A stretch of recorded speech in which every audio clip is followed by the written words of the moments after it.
वैसे मम्मा, हम्म। अगर ये काम हमने पहले किया होता ना तो नौबत यहाँ तक नहीं पहुंचती। कौन सा काम? यही जारून को प्रॉपर्टी से आग करने वाली धमकी देना।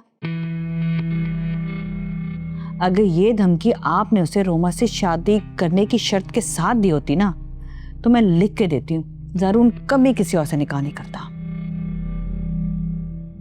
बेटा, जितना चाहे किसी को डरा लो, एक वक्त आता है कि वही डर उसके सामने नडर बन के खड़ा हो जाता है। और उसके साथ भी यही हुआ। उसको इससे कोई फर्क ही नहीं पड़ा, बिना किसी को बताए घर से चला गया और फोन भी नहीं उठा रहा। मामा, आप उसके क्रेडिट कार्ड ब्लॉक करा दें, देखना कैसे उसको नानी याद आ जाएगी। क्रेडिट कार्ड ब्लॉक करें? अपने बाप की जबान मत बोलो। तो क्या गलत कहते हैं पापा? जारून है ही इस काबिल। तुम्हारे पापा तो तुम्हें भी नहीं पूछते, कैसे उन्होंने सबके साथ साथ तुम्हें भी ब्लॉक कर दिया था?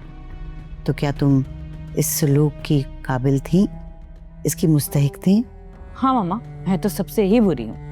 ना कभी बाप ने अहमियत दी, ना शौहर ने इज्जत दी, और भाई ने तो कभी भाई होने का मान ही नहीं रखा। मैं ही सबसे बुरी हूँ, मुझे तो मर ही जाना चाहिए। चुप करो, खबरदार एक लफ्ज मुंह से फजूल निकाला होगा। जो मुंह में आ रहा है बकबक किए जा रही।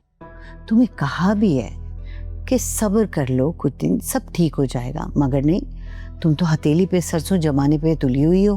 बस सब कुछ तुम्हें सेकंडों में पहली जैसी हालत में चाहिए। ऐसा नहीं होता बेटा।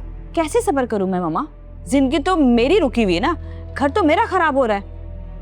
आप और जारून तो अपनी लाइफ में मगन है, आप लोगों को कोई फर्क ही नहीं पड़ता। मैं ही फालतू इस घर में।